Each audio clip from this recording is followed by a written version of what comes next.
The first round of the 2021 NHL Draft is now complete, so we're going to do a recap here and go through all the picks 1 through 32, and that's coming up next.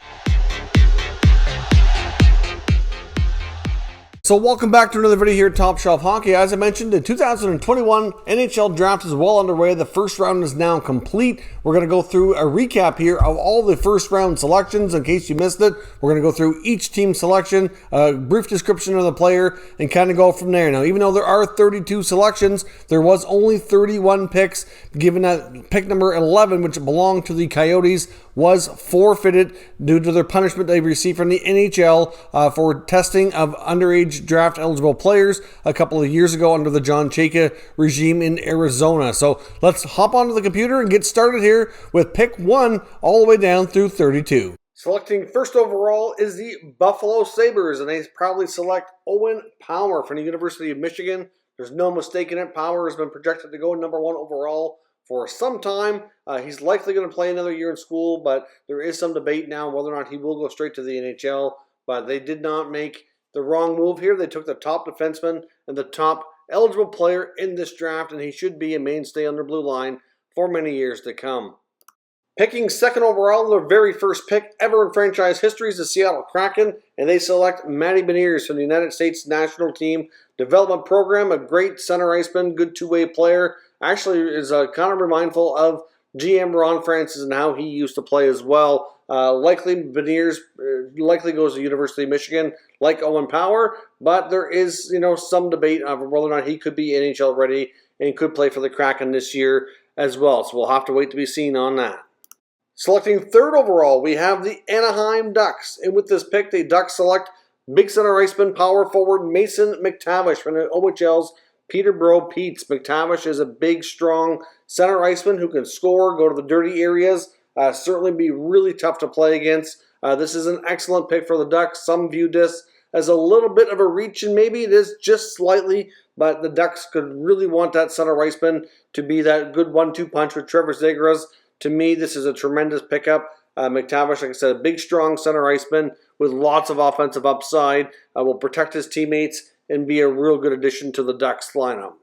Selecting fourth overall, we have the New Jersey Devils, and they select one of the top D and brother to Jack Hughes, Luke Hughes. No big shock here. I've been saying for a long time I felt that they would take Hughes as long as he was on the board, and he was very likely going to be. Of course, the reaction from Jack Hughes was priceless. Big night for the Hughes family. Now have 3 boys in the NHL, or at least drafted by the NHL. Hughes will be a year or so away from making the jump. He will go to the University of Michigan, just like his brother Quinn.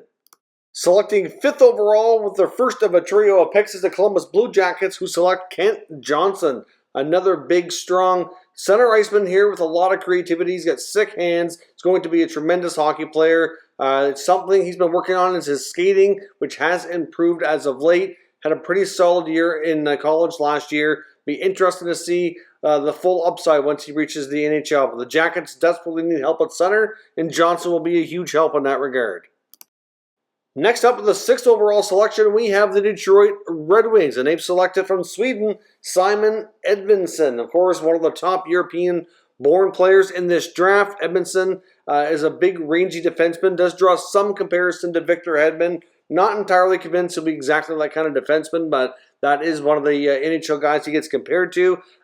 Edvinsson is a tremendous kind of defenseman, though. A really long, rangy guy. I know there were some here thought the Red Wings might go in a different direction, but you know what? They've had some pretty good luck with Swedish defensemen over the years, so I think Yzerman made a good selection. Selecting 7th overall, we have the San Jose Sharks, and they selected from Sweden, William Eklund. Now, there were some that thought Eklund would go a little bit higher in this draft. Some feel this is a little bit of a gift to the Sharks for him still to be available on the board here at number 7, but certainly a lot of people really high in this guy, including the Sabres, who were trying to get another first-round selection higher in the draft to get him, but he goes to the Sharks. The Sharks really need some good young talent, and Eklund will be a great way to get that going.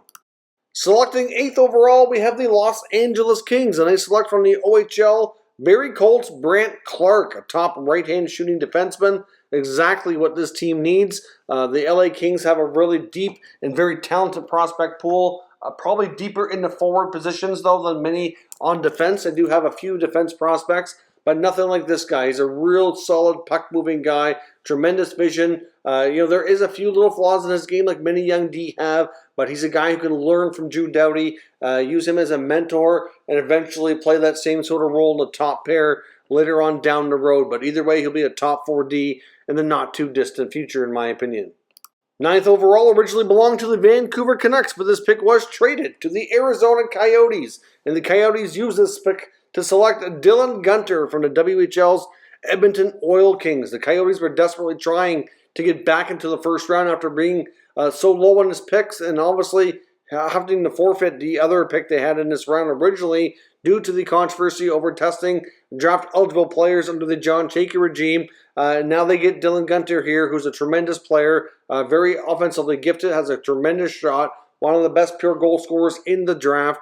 Obviously, this trade happened a little bit earlier in the day when the Canucks acquired Oliver Ekman-Larsson as well as Connor Garland from the Coyotes in exchange for a trio of players with not-so-good contracts, including Louis Eriksson, Jay Beagle, and Antoine Roussel going to the Coyotes organization. But this is also one of the pieces they acquired in that trade.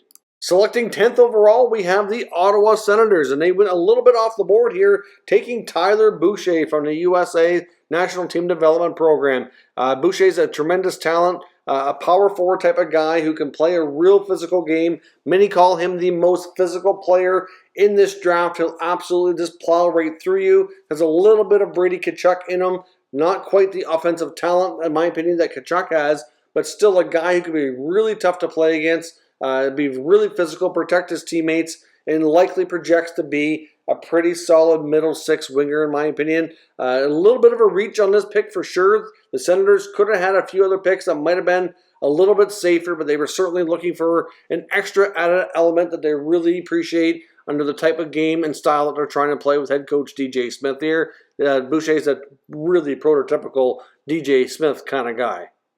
Next up, we have the Columbus Blue Jackets. Of course, they're selecting now after the forfeited pick to the Coyotes, and they select Cole Sillinger, another center iceman from the Western Hockey League's Medicine Hat Tigers. Of course, Cole Sillinger, the son of former NHL player Mike Sillinger, was actually born in Columbus, so certainly a tremendous pickup for the Jackets here. Obviously, they're a team looking for help in a variety of ways as they attempt to go through a bit of a quick rebuild. Looks to be the direction that Kekalainen's taken this team. But Sillinger, along with their other pick earlier in the draft, Kent Johnson, will really give them a lot of good depth prospects here down the middle in the coming years as they rebuild this franchise.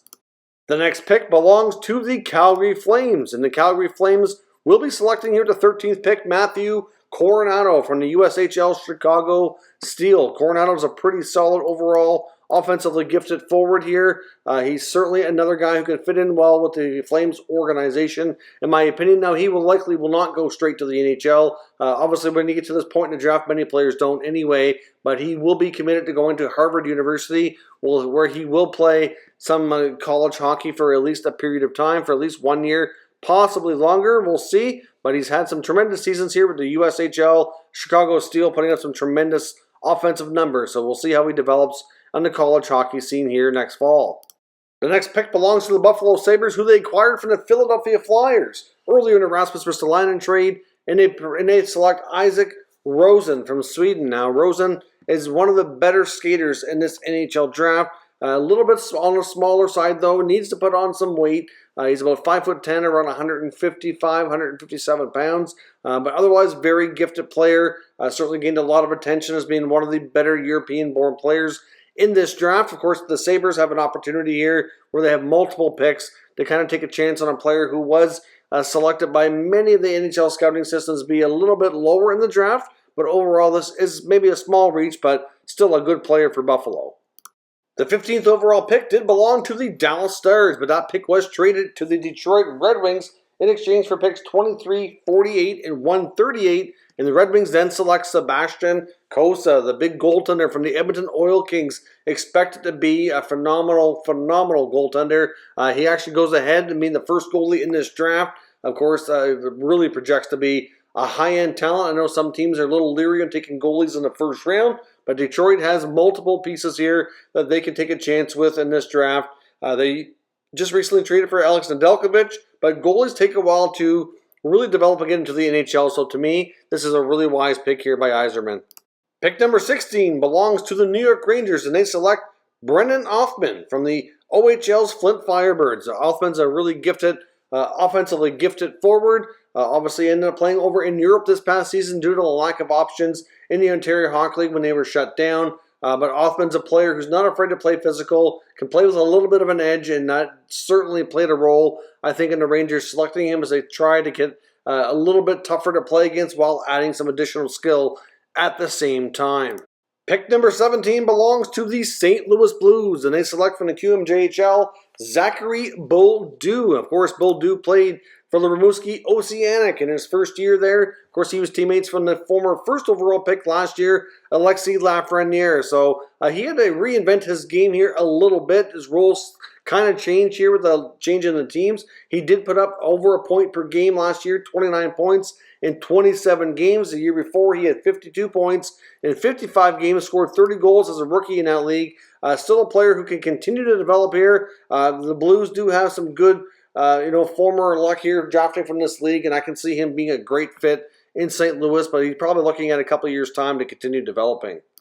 With pick number 18 belonging to the Winnipeg Jets, they select from the US NDTP, CHAZ LUSIUS. LUSIUS is going to be attending the University of Minnesota. Right now, he projects to be a center iceman. May end up being a winger to the NHL, hard to say, but this kid's incredibly talented offensively. I think you could say he did slip a little bit here in the draft. There was some concern over a few things, mostly off-ice issues. I heard there were some concerns over maturity issues, but you know what? At this point, this kid's very talented. He's from Minnesota, going to be going to school in Minnesota, very close to Winnipeg, easy for them to keep an eye on, and they actually draws comparison to a forward like the Jets have in Kyle Connor as well. So to me, this guy could be a tremendous pickup for Winnipeg. Pick number 19 belongs to the Nashville Predators, and they select Russian forward Fedor Svechnikov. Now, Svechnikov is a guy who had a really solid U18 tournament, played in the VHL last year, a little bit in the MHL as well. Over in Russia, put up some pretty solid numbers, has a lot of talent. He is scheduled to make the jump to the KHL this coming season to play for SKA St. Petersburg. He's likely going to be a player that stays and plays in Russia, I would think, for another couple of years before making the jump to North America. But of course, the Predators are all too familiar with waiting for some of these European and Russian players to come over. So to me, I think they're going to do a good job, let him develop. And as they continue to look like they're going through a rebuild here, he can make the jump in a couple of years' time. Pick number 20 belonged to the Edmonton Oilers, but they made a swap with the Minnesota Wild for picks 22 and 90. And the Minnesota Wild then selects Swedish goalie Jesper Wallstedt. I'm not really sure why the Oilers made this trade, to be completely honest. I thought they would take the goaltender here. Prime opportunity. They don't have a ton of goaltending depth in the system, but they chose to make the trade, and Billy G in Minnesota takes the goaltender, even though they have Kakkonen. You know what? Goalies develop at a slow enough rate that Wallstedt, even though many feel he won't be too far off from playing in the NHL, could challenge Kakkonen for the job in Minnesota in a couple of years, depending on how long Cam Talbot sticks around. But they really built some good organizational depth by grabbing this goalie. He had a tremendous World Junior for Sweden this past year. An excellent pickup between the trade and the selection here by the Minnesota Wild. Pick number 21 belongs to the Boston Bruins, and they've taken themselves a Swedish winger, Fabian Lysell. Now, not sure we can actually compare him to David Pasternak, but of course, he will have a familiar face there from his home country on the team when he does make the jump over to the NHL. But Lysell is a guy who's has potential stardom written all over him. Obviously, there's a few reasons why he's a little bit lower in this draft, so he does have some things to work on, but he really has high potential, and I can really see him being a potential top 6 winger for Boston down the road here, maybe in a couple of years' time. Pick 22, but now belongs to the Edmonton Oilers after their swap with Minnesota, and they select from the QMJHL Xavier Bourgault. Now, of course, this player is a very gifted offensive player, can play both ends of the ice though, good offensive threat when it comes to being a setup man as well as a goal scorer, can play center and wing. I certainly registered a pretty good season with the Shawinigan Cataracts in the Q this past season. Obviously, this is the guy that the Oilers wanted when they were willing to trade down, and like I said, it's a good pickup for Edmonton, but I am a little surprised they didn't go with the goaltender Wallstedt in this selection here instead of making that trade with the Wild.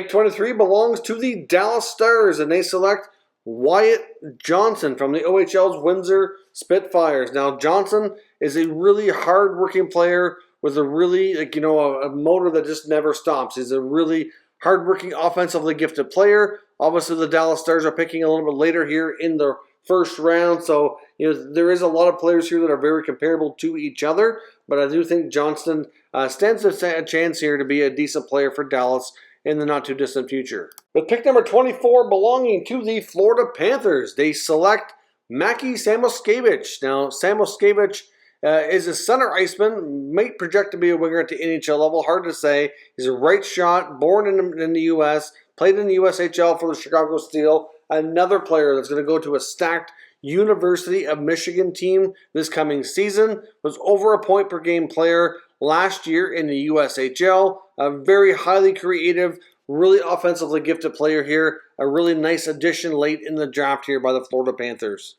Pick number 25 belongs to the Columbus Blue Jackets, and they take another defenseman here, Corson Kuhlman. Of course, after trading Seth Jones earlier today, they're down a pretty important D, and Kuhlman's could become a pretty important D for them down the road. Now, he's got pretty good size, 6'2", 190, is committed to playing college hockey at the University of Wisconsin, so he will be with the Badgers here, likely for at least 1, maybe 2 seasons before he's really enticed to turn pro. But again, a real solid-looking defenseman here for the Jackets.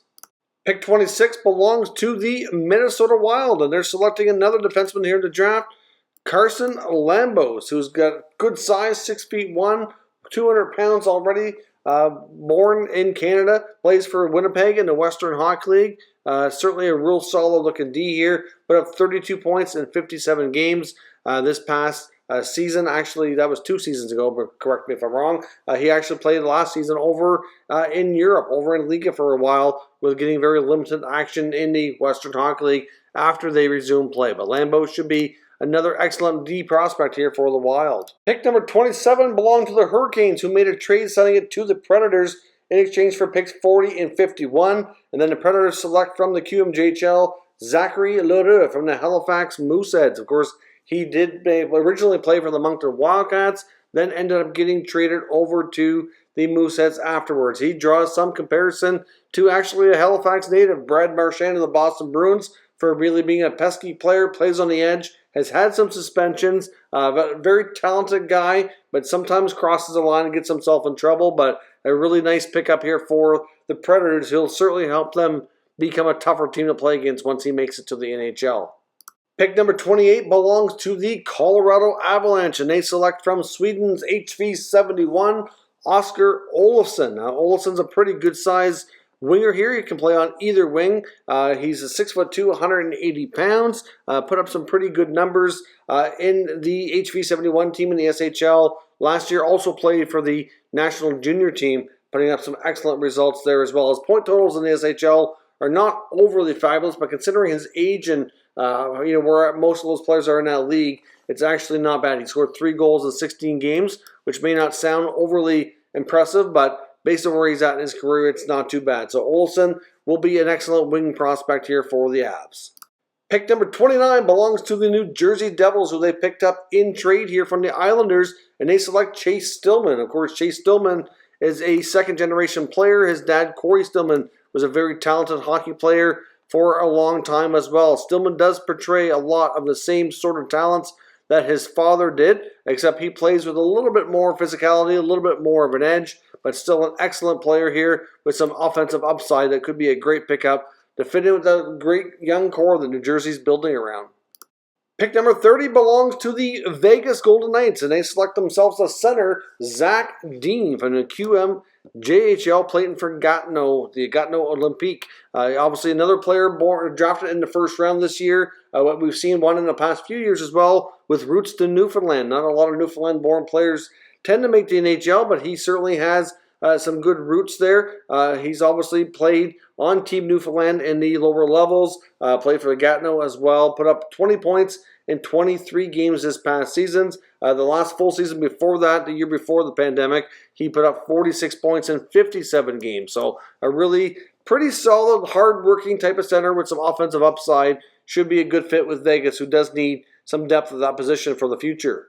Pick number 31 belonged to the Stanley Cup finalists, the Montreal Canadiens, and they made a shocking selection, taking Logan Mailloux of the London Knights. Now, in case you're not familiar, this is a prospect most teams had on their do not draft list. In fact, Mailloux himself had renounced himself from the draft and asked teams not to select him, even though technically he can't really do that. Once you're draft eligible, you're draft eligible. But he's obviously under investigation, getting into some legal trouble, playing over in Europe this past season since junior hockey in Canada was largely shut down.